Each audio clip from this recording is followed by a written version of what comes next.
We all knew his father and respected him. Like a lot of people in this country, the family has had some real bad times, and it hit Travis hard. We hoped, that Travis's relationship with Miss Dean would bring him out of his dark place. But I guess it didn't turn out that way. It's just a tragedy. The reporter came back on the screen, the dusk deeper around him, the little city brighter in the distance behind him. "Now," he said, "as the Christmas season begins, this peaceful little town will watch one of its heroes brought before a judge, where he faces a sentence of life in prison without parole." With that, the reporter vanished. The town vanished. The whole scene was gone. The man watching from the sofa had lifted the remote and pressed the power button. With the TV off, the room was draped in almost total blackness. Only the distant lights of Los Angeles, coming through the window, glinted on the watcher's eyes. His brutal eyes. And glinted, too, on the black metal of the Beretta 9mm semi-automatic pistol he was gripping expertly in one hand. Part 1. A Plot Against Time. Christmas never meant much to me after Charlotte went away. Charlotte brought the season into my life, and I guess you could say she took it with her when she left. Still, whenever Christmas comes, I think of her.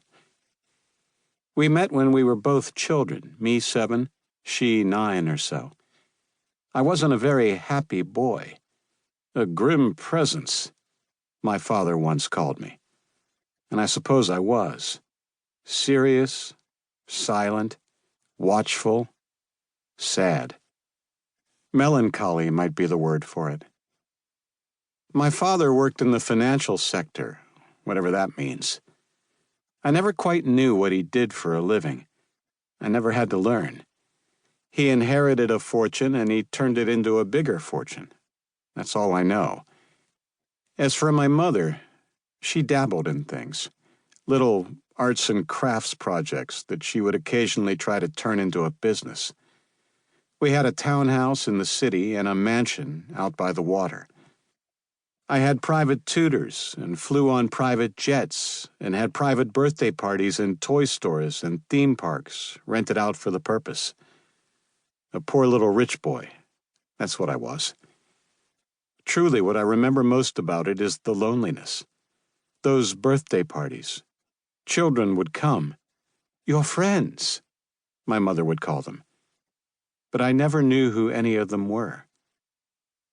My parents had no time for me. Whenever they would come upon me in one of the rooms, they always looked startled, as if they'd completely forgotten I lived in the same house with them. If my mother came upon me by myself, a look of absolute panic would come into her eyes. She would ask, "Where's Nanny?" in this strained, high-pitched, near-hysterical voice. And when Nanny would return from wherever she was, Mother would breathe an enormous sigh of relief. "Oh, there she is." Clearly, for a moment, she had been terrified she was going to have to figure out how to mother me on her own. From the time I was 5 years old or so, Nanny was a homely little German woman named Mia Schaefer. She had only come to America a few months before we hired her. She and her family had gotten out of the eastern sector after the Soviet Union collapsed and the wall came down. She was a small, slender, quiet, silver-haired spinster. Her Teutonic rigidity and precision were softened by a rich reserve of maternal tenderness and a sly sense of humor, teasing but gentle. I could never love her like she deserved, because she was not my mother.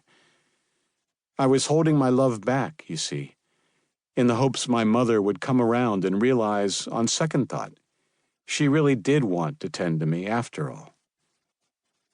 But Mia was all I had, and she was devoted to me. And whether I knew it or not, whether I appreciated it or not, her nurturing kindness, I would even say her love, was all